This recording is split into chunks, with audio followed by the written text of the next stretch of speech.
Each year, Microsoft Research hosts hundreds of influential speakers from around the world, including leading scientists, renowned experts in technology, book authors, and leading academics, and makes videos of these lectures freely available.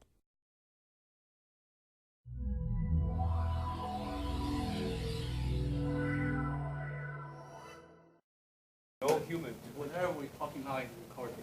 No, not yet. Now it's going to be recorded. Yeah. So probably we can get started. It's my pleasure to introduce Professor Du Li from Texas A&M.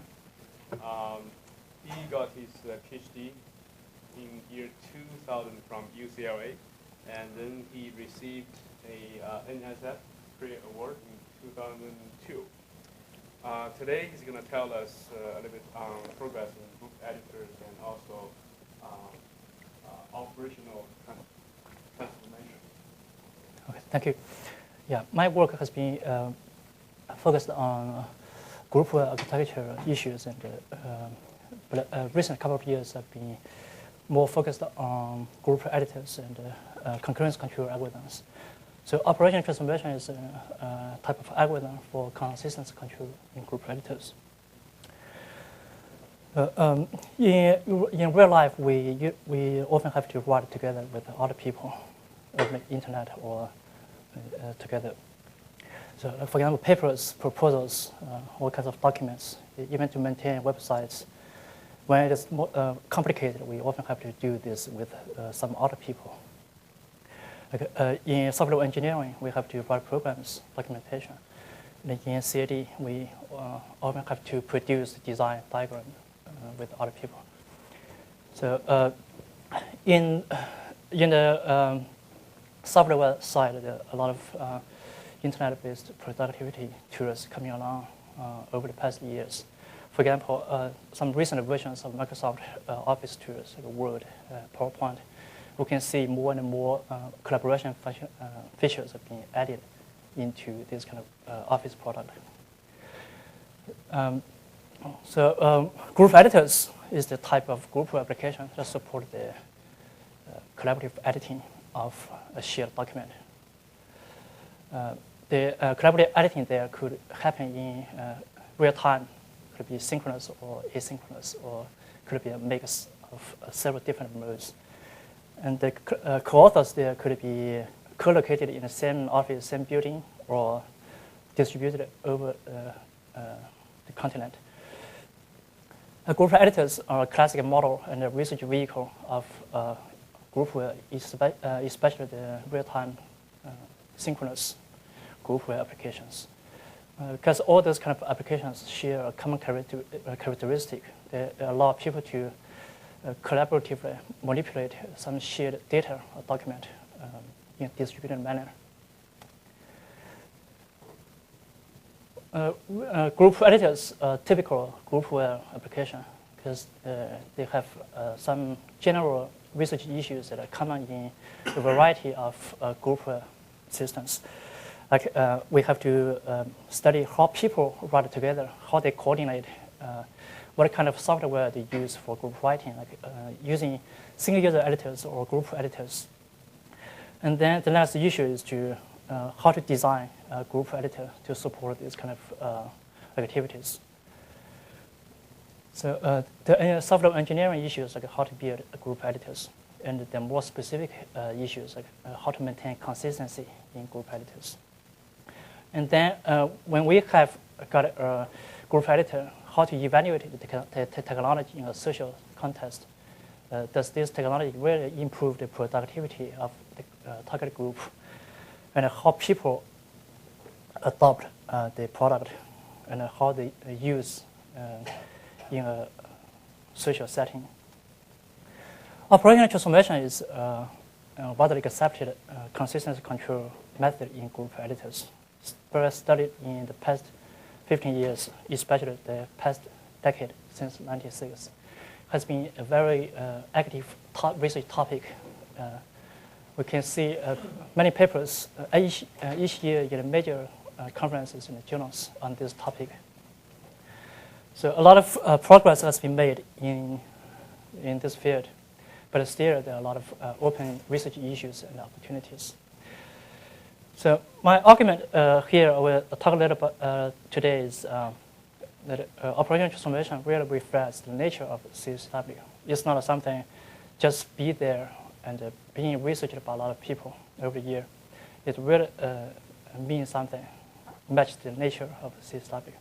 So today, I'm going to give you some basic idea about what is OT, how it works, and then trying to establish some theoretical model about OT, how to frame OT, like about correctness. So then I present some recent OT algorithm. Then we're trying to discuss a little bit about the rationales behind OT and OT-based group editors, and concluding talk. When we talk about group editing, usually it's sort of intellectual work. We have a group of co-authors writing on something together.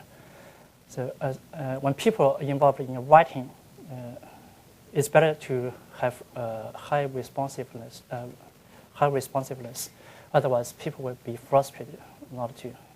When you type a character on the screen, you expect you to see the response from the interface in very short time, like 100 milliseconds. Otherwise, people will get frustrated. And also, people want to work in parallel. So that demands a high concurrency. People want to work at the same time, try to avoid serializing the individual activities. And then the next is unconstrained interaction. People usually do not want to be constrained, especially for the type of intellectual work, like brainstorming. You don't want a system that asks you to work this way or that way. But this allows frustrate you from doing a lot of things that come along and you feel is more efficient. So to address those kind of requirements and challenges, as a norm in distributed systems, usually we replicate the shared data and find out ways to maintain consistency. So as a basic requirement, the shared data replicas must be able to converge in quiescent states. That means after all the operations have been executed at all sites as the quiescent states. But in Groupware applications, convergence should also mean something extra, not just converge, identical view of data. So convergence must be constrained in some way. The data model of group editors, usually the classic one is a string, text string. So you have a number of characters. It's a linear data structure. And the objects are usually identified by the positions in that linear address space. Certainly, this model can be easily extended to trees as revealed by some recent work a couple of years ago. And we usually care about the primitive operations. Insert, delete, and update. Insert PC means to insert a character C at a position P. So I just said this should be a linear address space. So the P should be a natural number. And delete P is to delete the character currently in position P. Update P key value is to update. So you have an object in that position, and that object is characterized by a number of attributes. So the update primitive is to change the some attribute of an object in the position P. The basic idea of OT is very straightforward. For example, in this figure, we have two sites, 1 and 2. Initially, they start from the same state, ABC. And site 1 generates an operation O1 to delete a character at position 2, that is C, character C. And site 2, at the same time, trying to insert a character X at the position 1. That means to put X before B. You get AX, BC. So if we execute O2 at site 1 after O1, we get a result. We execute O2 here as it is. Then we insert X before B, and C was deleted. This is fine. We get AXB. However, if we execute O1 at site 2 as it is, note here, because we inserted a character X before B, so the intended character C now is in position 3. So if we execute O1 as it is, so we'll be deleting character at position 2, that is B, instead of C. So the result will be AXC. This example reveals that if we just have a naive serialization scheme to do consistent control, for example, we require all the sites executed to O2 first, then O1 as they are, then we get the wrong result. Because in this one, and in this result, B is deleted instead of C. But the intention of the operation O1 is to delete C. So this certainly violates the intention of the user or that operation O1.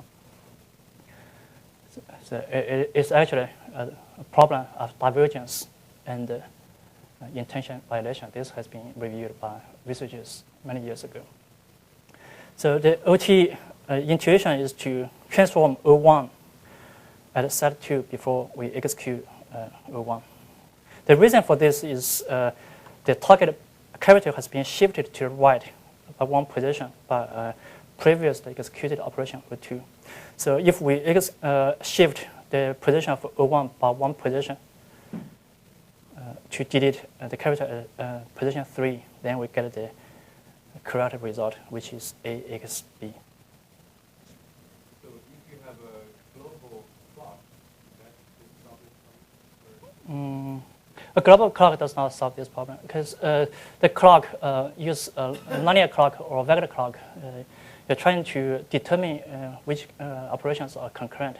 So this is out of the different from the nature of this question. So you're saying O1 and O2 that are happening exactly at the same time? Not really. It depends how we define time, right?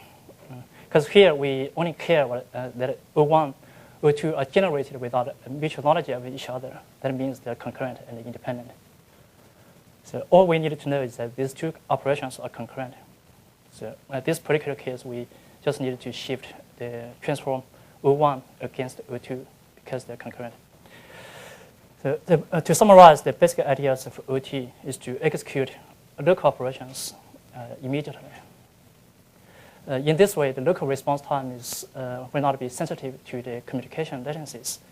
And this can support unconstrained interaction and allow the user to do whatever they want. So it's unconstrained. And because the users can work in parallel completely, so there's a high degree of concurrency. But to maintain consistency, each site is required to maintain an operation log to record all the operations in the execution order.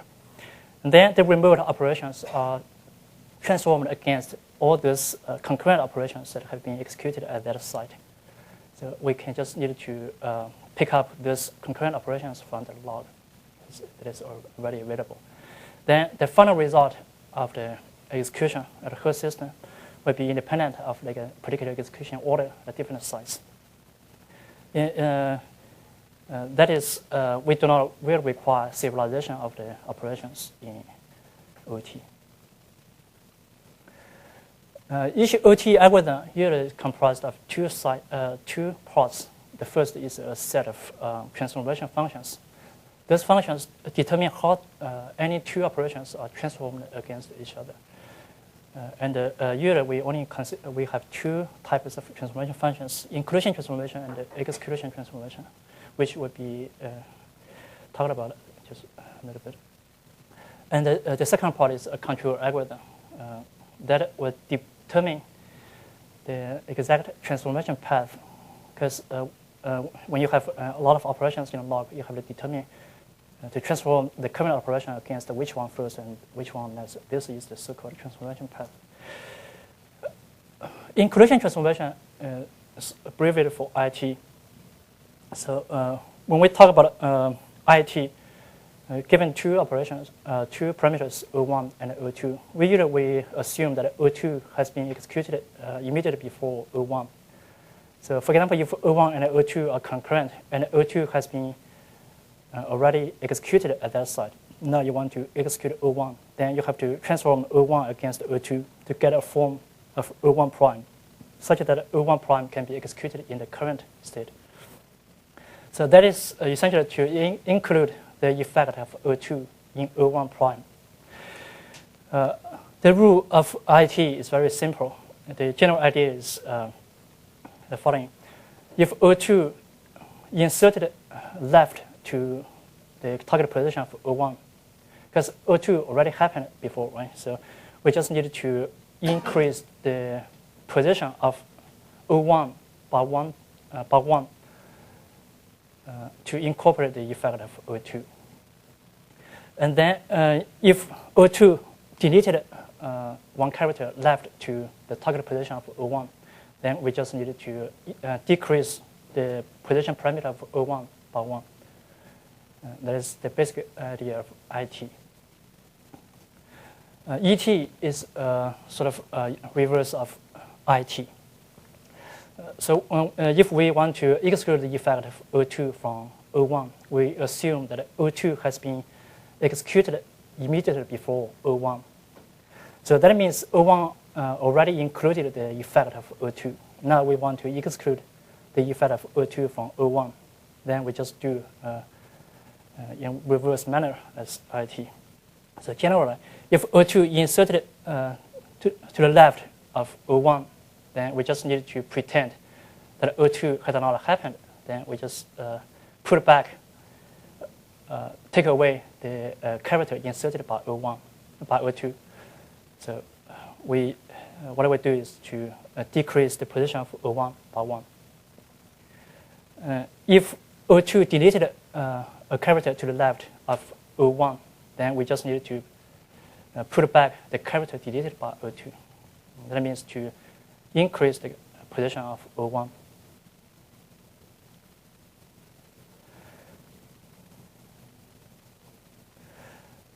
Over the past 15 years, a lot of OT algorithms developed in the literature.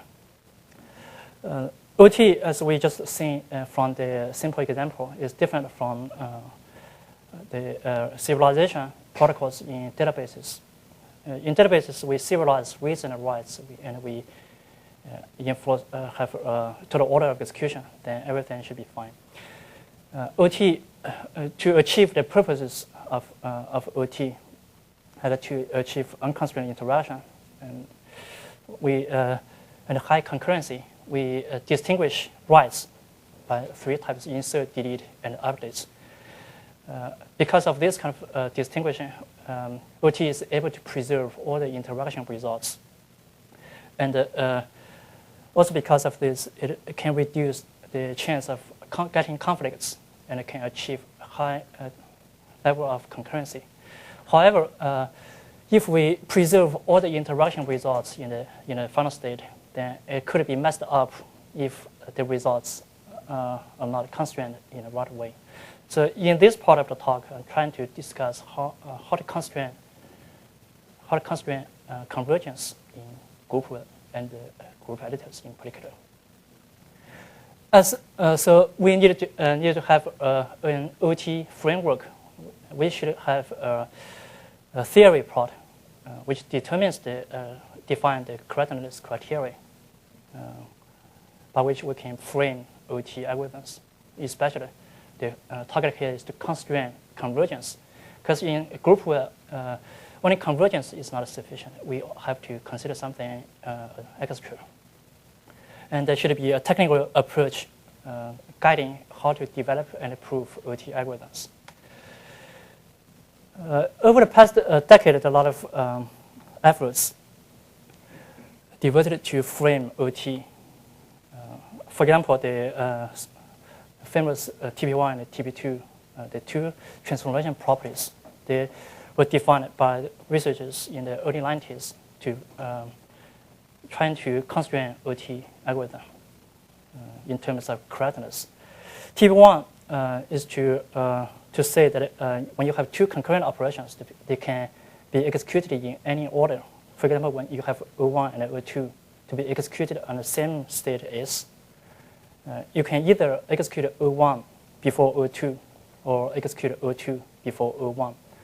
And after transformation, you can always get the right result, the same result. Transformation property 2, or TP2, is to generalize TP1 a little bit, considering, for example, 3 operations. When we want to execute operation O3, we don't really care how the other 2 operations, O1, O2, are executed, in which order they were executed. Either O1 before O2 or O2 before O1. So this property says if the IT function satisfies this property, then should be correct if you have when you have 3 or more operations, concurrent operations that can be executed in any order. So the first framework I called CC. It was formally proposed by Russell, etc. in 96, C/96. The theory part consists of 2 correctness criteria. One, the first is causality preservation. This is well understood in the distributed system literature. And the convergence, it means the replicated data will eventually converge, eventually identical, after all the operations have been executed at all sites. So these 2 criteria are actually adopted from distributed systems. A technical approach, Russell proved a theorem, which is well known today, that says if the IT function in a particular OT algorithm satisfies TP1 and TP2, then the system should be able to converge at quiescent states. Based on this assumption that IT satisfies TP1 and TP2, then the control algorithm can choose any causality preserving transformation path.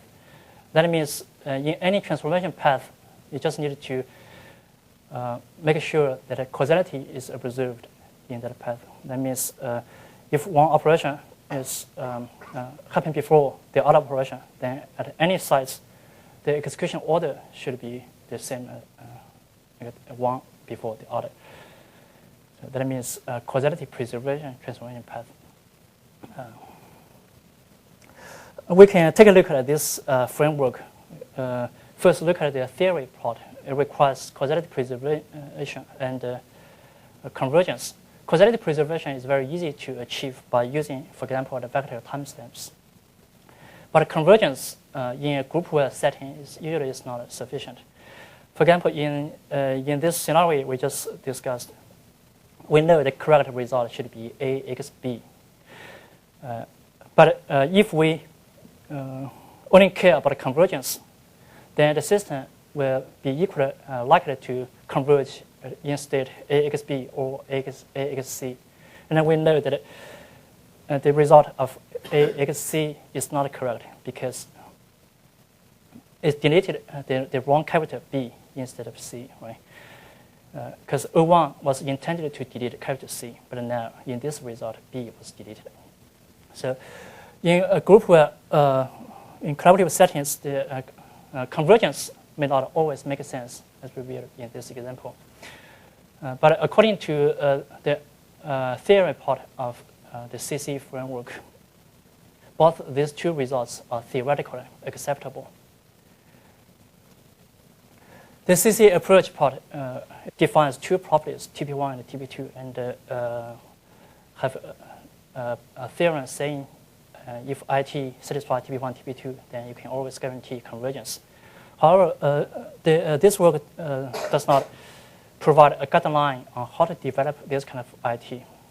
As a matter of fact, our recent work on SDT is the first algorithm that really satisfies TP2 in 15 years. This result was published in the CSW conference last year, and it will be discussed a little more in the third part of this talk. And another limitation of this approach is it does not address ET, because ET was introduced after the proposal of this framework. But ET is necessary for implementing collaborative undo and building needed transformation paths when you in control algorithms. The second framework was proposed by Sun etc. in 1998 and fixed in 2002. Both are Tokai papers.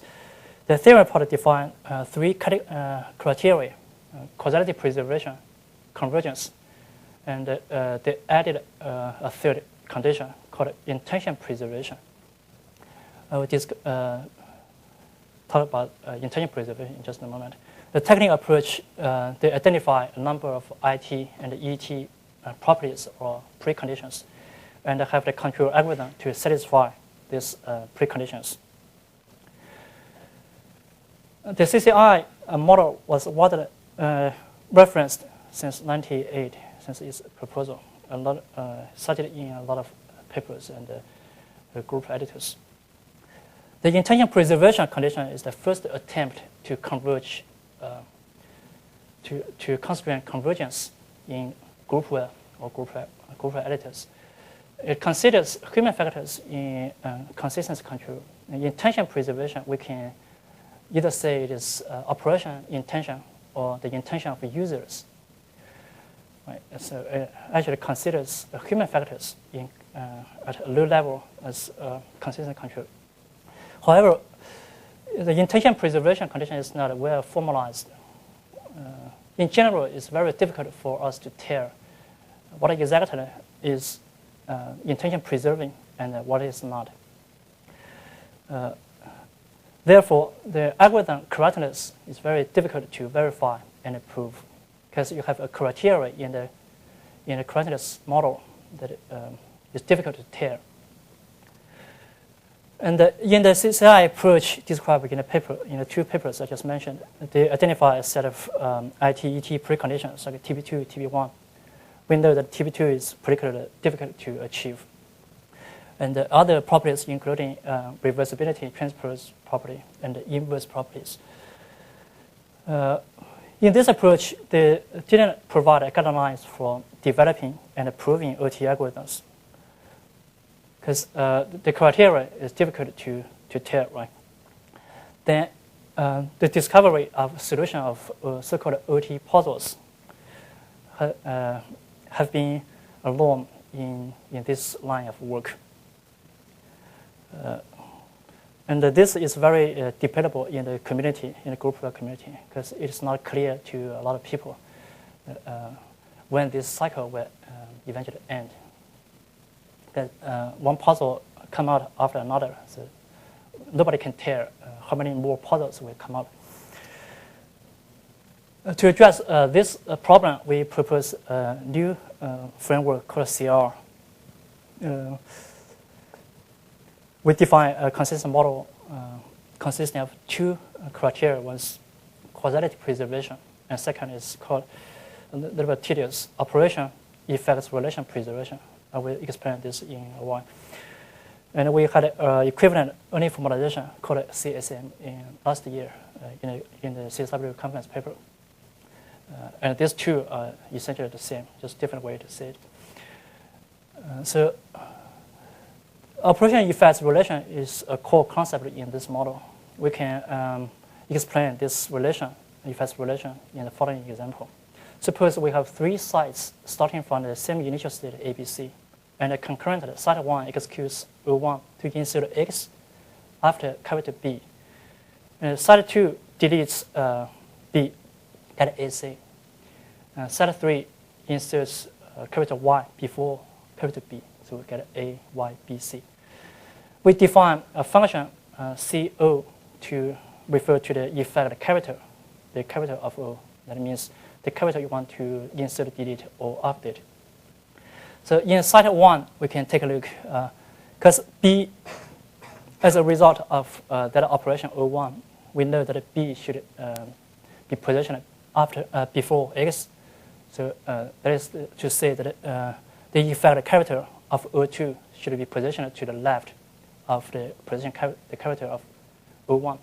In site 3, we can derive that the effect character of O3 should be to the left of the effect character of O2. Globally, we can infer from these two sites that the effect character of O3 should go before O2 and before that of O1. Then we can, from this relation, if we can correctly derive this relation, then we can infer that the correct result should be always A, Y, X, C if B is deleted. And this should be regardless of the particular execution order of the three concurrent operations, O1, O2, O3. From this example, we can say that the operation effects relation is inherent. It's not something put there artificially. Let's look at the effects relation between any O and those happening before O is defined as long as O is generated. Because in any particular state, when you generate a new operation, the user should we should be confident that this operation reflects the intention of the user or the operation. Certainly, if you have the user made a typo mistake, then you can recover. And then, when you have any two concurrent operations, this relation is determined when they are generated. So we can say that this kind of relation is inherent, is defined when the operations are generated. We can use this relation as a criteria to determine the correctness of any given document states, and also to derive the correct execution form of any given operation. We proved a theorem that if a system can preserve the operation effects relation as defined above, then the system should be able to achieve convergence at the same time. That means we no longer need convergence as part of the theory, in the consistent model, because convergence is implied by preservation of the operation effects relation, and this makes CR framework a more formal way to constrain convergence than the intention preservation condition in the CCI framework. Yes? That's okay. So that relation only defines for reflecting the condition where you get the tie. Besides striking certain character. Yeah, there's a tie. So to do that, we have some figures to, because when you have the relation we define eventually is proved to be a total order, but a part of the total order is imposed by us. When you have that kind of situation, so two users, one insert a character, for example, between A and B, another user insert another character Y between A and B. Then you have X, Y, the tie, right? So what we do is we go back to a previous state, see if there's a landmark character between these two characters. Just in case that you deleted a previous operation, deleted a landmark character that should be positioned between X and Y. If you have that kind of landmark character, then we can well define the relation between X and Y. But if there's no such landmark character, then we can just use, for example, the site ID to break the tie, and that would be safe. But in that case, when it converges, it would have AXYC or AYXC. Which one is correct? It depends on the total order. If X, for example, if we eventually sort to the priority scheme, say if the site ID of X is smaller than the site ID of Y, then we impose that X should precede Y. Then the correct result must be AXYC. Otherwise, it's reversed. Is there any undo Uh, when type A wants to undo some operation? yeah, I will extend this example in just a moment. Probably can have a better picture of that. Okay. So I think the point here is we can say that the effects relation, as we defined, is mostly inherent, But eventually, in a distributed system, we have to resort to some probability scheme to break ties, like compare SATA ID. But our results reveal actually in a traditional distributed system, usually as soon as you have a tie, then you compare SATA IDs to break a tie. But we in our algorithm, we defer this comparison to a later point, and then we can safely break a tie and preserve the effects relation here. In a third part, we will talk a little bit more about this. And over the past couple of years, we have developed two technical approaches under the CR framework. The first is algorithm called SDT, or state difference transformation. I will extend this a little bit in the third part. This approach extended the IT function, and it's a very strong result because it can ensure convergence on the consistency in TP2, because extended IT can satisfy TP2. And the second approach is more recent. It is not published yet. It's called LBT, or landmark-based transformation. It uses only the basic IT function and does not rely on TP2 anymore, because TP2 is very difficult to satisfy. And the basic idea is to identify sufficient conditions of IT and ET, and then we have the control algorithm to ensure that the IT-ET preconditions are satisfied. This approach is very easy to prove and more efficient, but I'm not going to talk more about this algorithm today. So the philosophy of the CR framework is to make the consistency problem more tractable as compared to previous approaches. The basic idea here is to separate concerns in evaluation of a group editor or OT algorithm. First, we have well-formalized correctness criteria in which we can prove that OT algorithm can ensure syntactic consistency or not. This can be proved in terms of evaluation. And then for the semantic consistency part, because it is not, it's very difficult to tackle that the consistency problem at the algorithm level. Then we just provide high-level interfaces and mechanisms. The evaluation could involve human subjects. It's not something you can really prove. You can draw a conclusion after studies, but it's difficult to prove. So we separate these two levels and make the whole problem more tractable. And then in the third part, I will give a little survey on the OT algorithms and our SDT algorithm in more detail. A lot of OT algorithms developed in the past 15 years. The DOPT algorithm by Ellis and Gibbs in 1989 was the first, was the pioneer. And then over the 90s, a lot of some problems identified in the original work, and a lot of new algorithms were proposed. Most prominent contributor is Chen Sun at Griffith University, Australia. He has been working on this subject for about 10 years, made a lot of progress on this subject. And we joined this loop from a couple of years ago, and we developed some algorithms like T-bot, SDT, and unpublished work of LBT.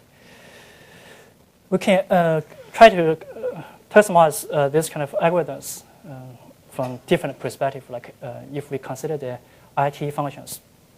The basic IT function, most OT algorithms are based on the basic IT function. When we say basic IT or extended IT, I mean that in the IT function, the operations involved, when the IT means to transform operation O1 against O2, then in a basic IT function, the operation only have the parameters like position and operation type and effect character and sort ID, some basic information. Then you don't need to do extra computation to get. And then there are many extended IT functions which introduce new parameters to the operations. Certainly that will incur a lot of computation.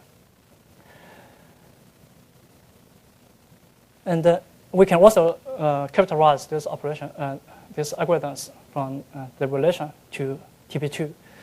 Some algorithms are based on TP2. That means the IT function must satisfy TP2 property. So the algorithms which use basic IT or extended IT, and there some algorithms trying to free TP2 because TP2 is so difficult to satisfy. Then many people thought about how to probably we can just get rid of TP2, but in our opinion, that this approach itself is very problematic because anyway, you're trying to rely on TP2 or try to get rid of TP2. You are based on the framework of CC or CCI. In those two frameworks, TP2 is the cornerstone. So you cannot just try to free the essential property without having a new framework.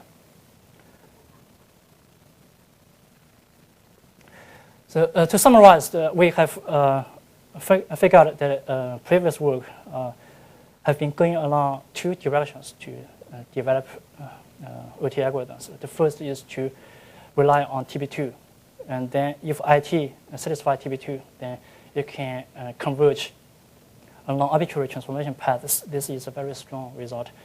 For example, the adopted algorithm by Russell, etc. in 1996, and the GoTo algorithm by Sun, etc. in 1998. The Circle 2 algorithm in 1997 and 1998.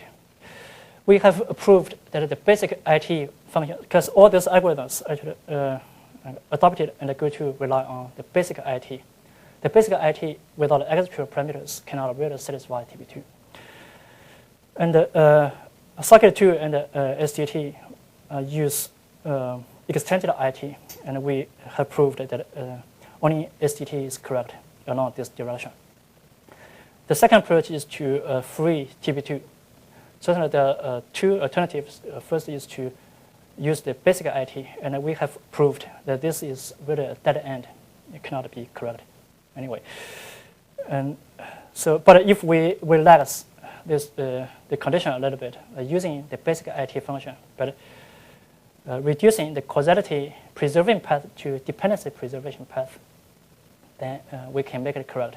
Like for example, our recent work of LBT is the only correct algorithm along this direction. So now I want to give you a little more detail about our algorithm of SDT and what kind of problem it addressed.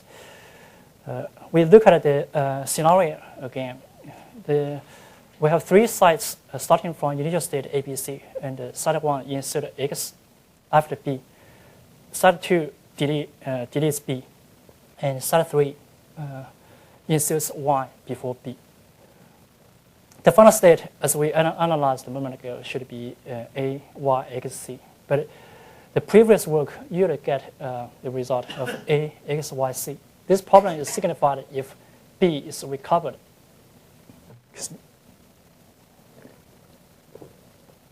So if B is recovered by undo, selective undo, then result should be A, X, B, Y, C.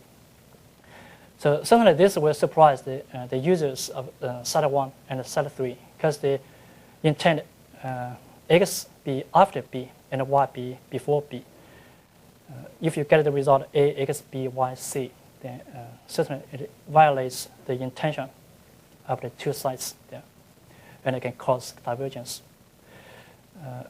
In most of the previous OT algorithms get this result, and some algorithms use a sequencer or total order, etc., to get the same, to make the algorithm converge, but they will be equally likely to converge at either result A, Y, X, C, or A, X, Y, C.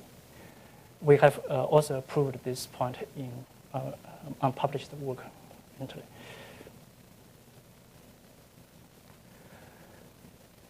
So to repeat previous slide, we motivated from this open OT puzzle scenario, we define the operation effects relation as the following.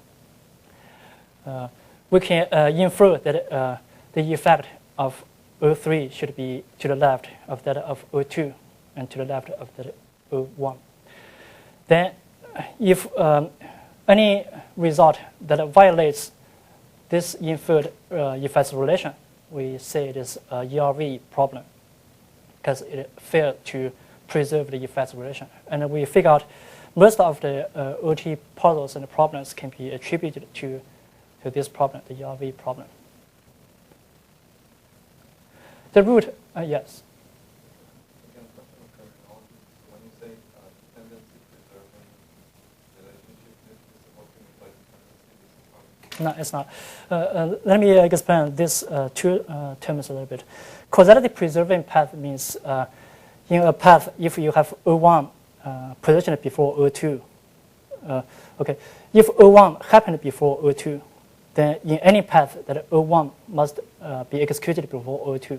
So this. Before in the sense that the site that generated O1 has knowledge of Yeah, that's related to the concept of happening before in distributed systems. how causality is defined. Yeah, causality. Yeah, it's a standard definition. Okay, And dependency preserving means we care about the order of any two operations only when the effect of one depends on the other. For example, O1 inserts a character X, and later on O2 deleted that character. So we say O2 depends on O1. So I just said this this approach relaxes the first one, because when you have a dependency relationship between two operations, there must be a causal effect relation, right? So, but we don't care about any other causality relation there.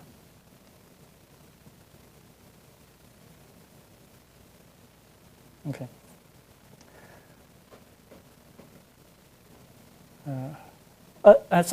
Yeah.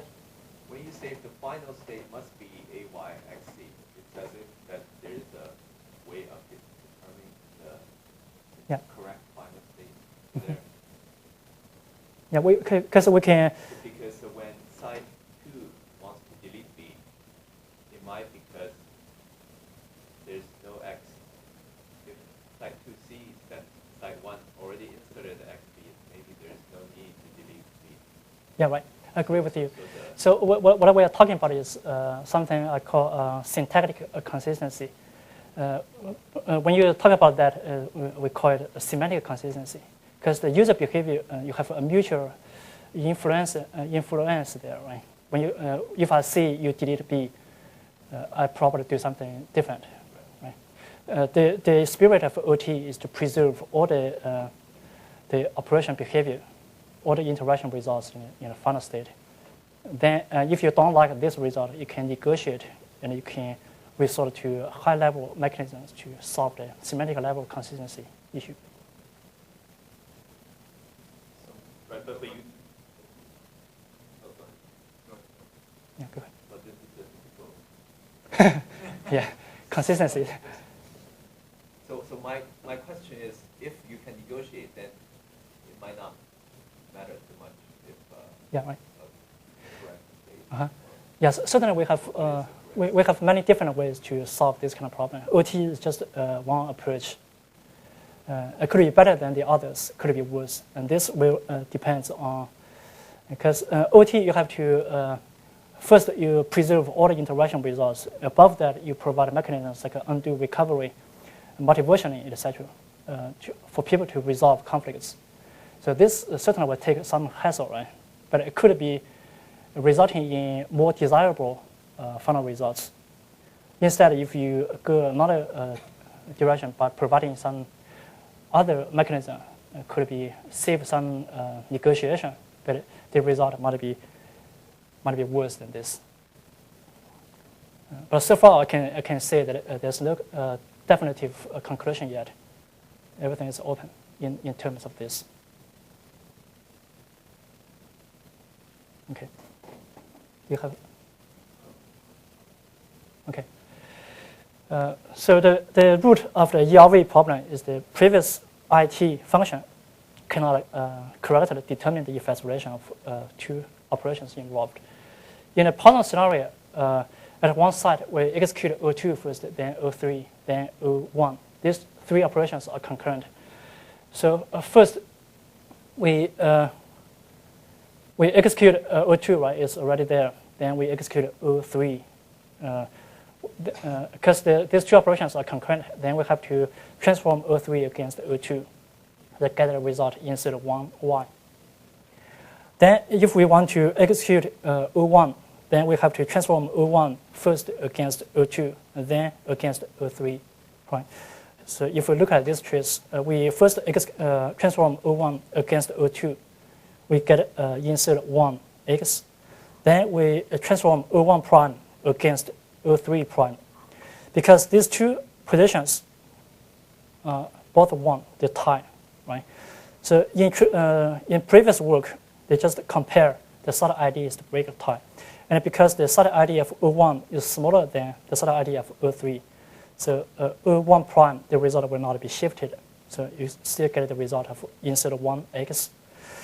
However, this violates the relation we just derived conceptually. And result in a ERV problem. X be positioned left to y, but actually it should be y before to the left of x. To solve this problem, we have the SDT algorithm. The intuition is the following.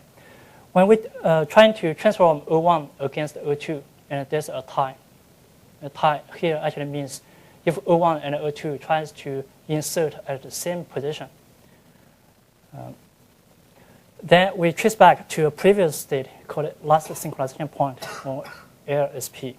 Then we compute the position of O1 and O2 relative to the state of LSP. We call it beta. Then we compare the beta values of these two operations. If they don't tie, that's perfectly, we can determine the actual relation of these two operations. Then at this point, if these two values still tie, then we compare the solid ID. As I just said, in distributed system, eventually we have to resort to some priority scheme to break tie. And then we have algorithm, which is not published, says this approach can correctly reflect the effects relation.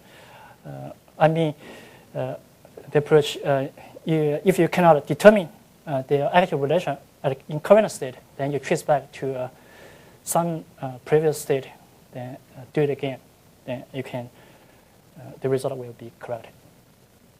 The control algorithm is briefly as follows. So first step, we transpose the log of L into two parts, L1 and L2. So all the operations in L1 happen before the current operation O. So O is the operation we want to execute at this moment. So we use O to transpose the log L such that the left part of the log all happen before O, and all the operations in O2 are concurrent with O. Then to execute O, we just need to incorporate the effects of all operations, all the concurrent operations. So to do that, we just scan the list of L2 from left to right and transform O against each of them one by one. This control algorithm, the skeleton of this algorithm is adopted from a GoTo algorithm. But we have something extra, and that is important here. That is to break the tie safely. When we have two operations, O and O2I, they insert at the same position in current state. Then we just trace back to the last synchronization point. And then we compute the beta values of O and O2I against that is last synchronization point. After that, we just compare the beta values of these two operations and record the relation of these two operations. After that, when we do IT, we just need to get the relation from the memory. If there's a tie, if there's no tie, then this is perfectly fine. We have in a recent submission of last November, we have a theorem proving that the problem only happens when you have two concurrent operations inside the same position. This has never been proved before. A lot of people have this intuition back in 97 and 98. And we were the first to prove that the ERV problem really happens only when you insert the same position. So to avoid more OT puzzles, we took a lot of effort to prove the correctness of SDT. Our proof taking the following steps. First, we prove that our ET is correct, because many of the problems were caused by ET, and the problems of ET were not recognized before. Then, based on ET, we prove that the beta values can be correctly computed, because in this step, compute beta, didn't want to present the detail because of time reasons. In compute beta, we have to use ET to exclude the effects of the sequence from O, and that is a very important part. And then, based on the correct beta values, we can correctly determine the effects relation. And then we can, based on this, we can say that IT is correct. And even stronger, we can prove that our extended IT with the beta values is correct along arbitrary transformation paths. This is the first work to satisfy TP1 and TP2 since 1989. The importance of this result is that once you can satisfy TP2, then the algorithm is able to converge and ensure correctness in any communication topology, whether you have a central notification server or not, or fully distributed. Then the fourth part, I want to explain a little bit why OT is as it is and what's the benefits of having OT. In the past 15 years, a lot of progress has been made on this subject. And particularly in last year, all the experience have occurred to a point that we can really make a difference. For example, the correctness problems have been actually finally solved by our recent work in 2004. And we have also seen some potential usable OT-based group editors. Actually, the Groupware project by Sun etc. in Griffith University.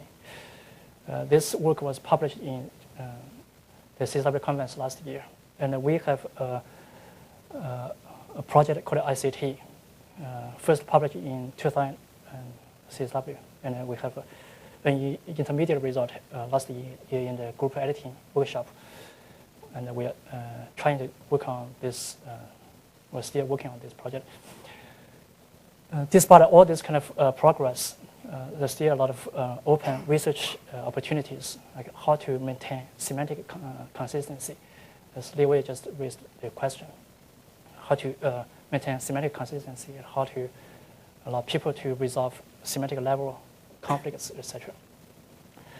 So my point here is that OT really reflects the nature of cooperative work.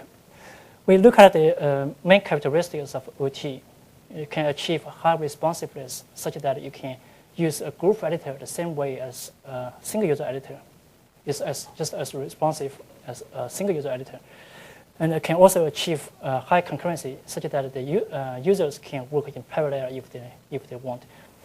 And it supports free or unconstrained interaction. So people will not be overly constrained. And based on OT, a lot of high-level mechanisms can be built. For example, undo, collaborative undo, gesturing, locking, optional locking. These are results were cut out by Sun, etc. In the past several years. Most of the mechanisms, even multi-versioning, all those can be built on top of OT. And the CSW field also learned a lot of lessons from past experience. The major one, I think, is to when we build Groupware applications, we should avoid produce fascist Groupware that constrain collaboration, interaction, and evolution. The system should be flexible enough so people can will accommodate a variety of working styles instead of forcing people to stick to a particular work style that designers like. So in group writing or group writing, we have coordination issues here very naturally. So there will be a lot of writing processes and different working styles depending on the personality priority of the users in question. In Microsoft Word, many group editing features have been added over the past few years. Just look at the Microsoft Word interface. Looks like it can support asynchronous editing. Like you can use compare and merge. You can track changes. And it can also support synchronous group editing because of the net meeting feature integrated into Microsoft Word. And of course, also Microsoft PowerPoint. However, in addition to this kind of paradigms built into Microsoft Word, there are a lot of alternative working paradigms. Certainly, net meeting can support a lot of several people to modify the same document at the same time using a sort of application sharing technology. You can view the same document, same interface, and take turns to modify the content. But equally possible is there you have the users may have different requirements, for example, due to the communication latencies. Because when you have a same view working style, the communication latency can affect the local response time a lot. So in some scenarios, the user may prefer to have synchronous group editing, but they may want to see different parts of the document and make parallel modifications. And this also excludes a user from using familiar but heterogeneous single-user editors. For example, I do not use Word a lot.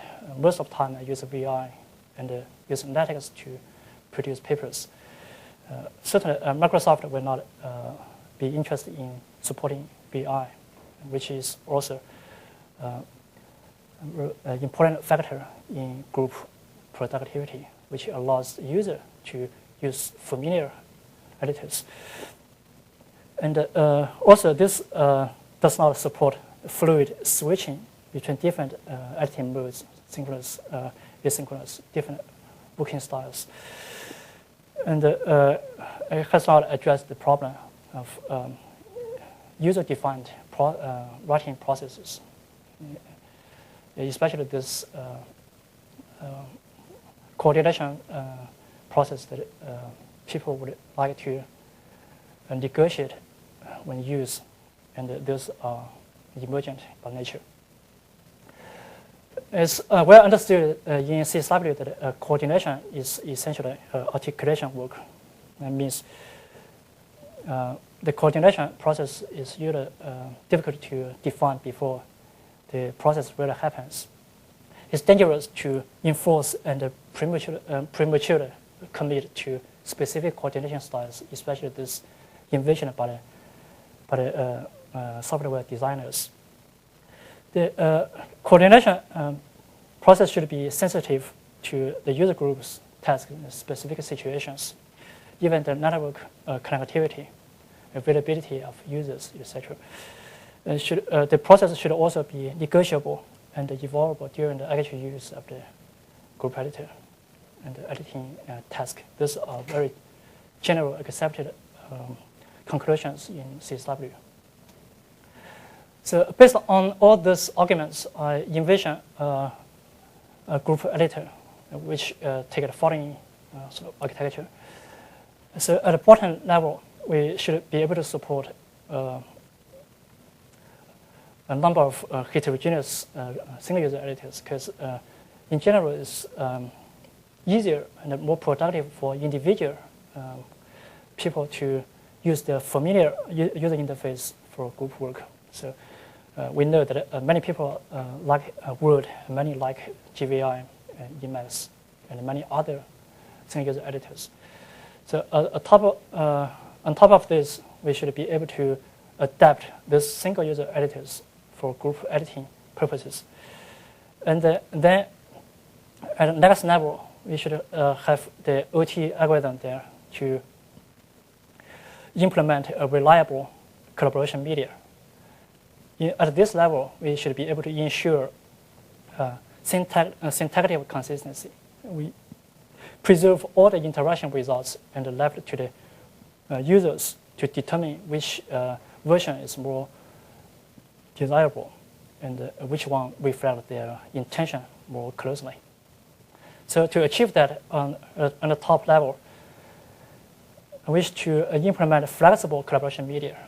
We have all kinds of components like locking, undo, gesturing, multi-versioning, and the audio-video conferencing features, chat. And we should also be able to allow the users to define their own coordination protocols, either formally or informally. So this will implement a flexible media that supports flexible writing paradigms and be able to help the user to maintain semantic consistency. Because the semantic consistency is something difficult to formalize at system or algorithm level. So it's better we leave this to the user decision.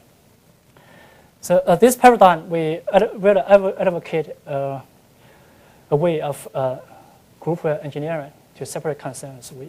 Separate concern is traditional, has been there. This idea has been there for so many years. We accepted it. So at bottom level, we implement a reliable collaboration media. The correctness of the consistent control algorithm should be proved, and all the interaction results should be preserved there. So at this level, we only care about syntactic level consistency. And then on top of this, we implement flexible collaboration media, which we provide the locking, undo, awareness mechanisms for the users to resolving semantic consistency conflicts and to determine what kind of result really preserve their intention. And we should also provide the interface for users to negotiate the coordination protocols and routing processes. This user level mechanisms should not be there. Should not be enforced there. Instead, we should implement those as components so that the user can try to connect, trying to add and customize incrementally when it is really necessary. And the connection of these components should be adaptable and adaptive during use. Certainly, to evaluate the effectiveness of this kind of flexibility, will involve the human subjects, and we have to rely on the kind type of evaluation methods. There's nothing you can really prove formally. So to conclude this talk, I presented a recent approach to frame the correctness of OT, called the CR framework, which is more formalized than traditional frameworks. And the technical approach is more tractable. And we also present a recent OT algorithm called SDT, which I can say is the first correct OT algorithm in the past 15 years. And I have a little bit discussion on how to interpret the OT parallel rationales and what's the benefits of having OT as the basic building block of a group editor. So I hope in this talk I've conveyed a message that OT is a promising technology for developing group editors and in general, the internet-based group productivity tools. For your information, the two currently ongoing projects, one is Professor Chen Sun and Griffith University, Australia. They have been trying to transparently adapt the Microsoft and the StarOffice tools, like Word, PowerPoint, etc. They use the provided APIs in these single-user applications and convert them into Groupware applications. The essential part of this work is based on OT. Now, our ICT project, which started several years ago at Texas A&M University, we have a different focus from the Griffith project. Our focus has been, in the beginning, trying to transparently share familiar heterogeneous single-user editors, or in general, single-user applications. And we have recent progress on this project, which do not rely on specific APIs. Instead, we have agents to observe these applications from outside and trying to achieve consistency by using OT. Tomorrow morning, I will go a little more depth on this project. And in this project, in a somewhat longer term, we will be addressing the coordination and the semantic consistency issues. These are more subjective. For more information, you can send me email. I'll be here today and tomorrow. We can have more discussions. Thank you all for your attention. I'm ready for questions. How about that first thing? Okay, I'm not sure whether you agree. So, for the operation transformation, I have the impression it is based on the assumption the data relationship is like more like a one-dimensional relationship. You can apply operation 1 activation Y, operation 2 activation X. If you just compare the two conditions, there are several relationships. But in the real world,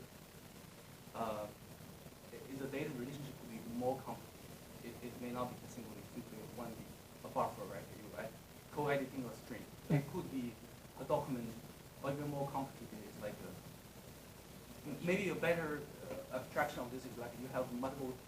It's like a database relational table, and any single user can edit like start transaction across all the tables. He can do something. Yeah. So how this kind of operation transformation concept could exactly applied to the real world? Yeah, I understood your question. Actually, we tried to address this problem several years back, but we figured it's better we focus on the low-level consistency issues first. Then I would say these problems are more like a semantic level consistency issue. Certainly, in a object address space, you have all kinds of objects that are residing there, not just texture string, right? There could be very complicated semantic relationships between these objects. And then if you consider this in the consistency control algorithm, it could be easily get out of control. You understand what I mean?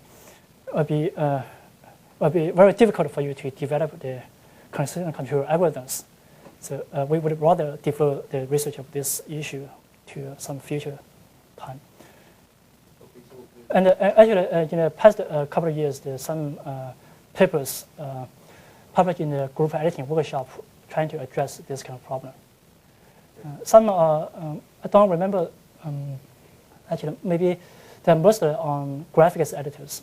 You have a whiteboard or any graphics editor, drawing tool, and then you can consider the relationships. But that would be a very difficult issue, and because the papers sort of reflect some primitive results. So I guess there's no definite conclusion yet. So it sounds like the impression is like if you have a solid the problem. For example, you mentioned this graph editing is like 2D co-editing. The focus on this problem is that some algorithm things out allows you collaboration.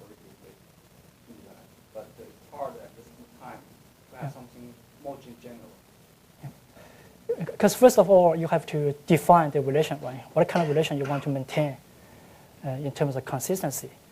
That will interfere your consistent control algorithm. Because you will be embedding some high-level definitions into a low-level control algorithm. And whether this kind of relationship is makes sense or not makes sense, there's another issue there. Okay. And I think it's your goal in to achieve, like, Yeah. you can separate the data and the high-level semantics. Mhm. Basically, this platform allows data to be consistently shared, edited across some distributed stuff. And in a sense, like if you want to provide something, the high-level application builder, they can write something very easily, collaborative application. Yeah. And actually, I think in databases and especially in the object-oriented databases, there are a lot of work addressing these similar issues.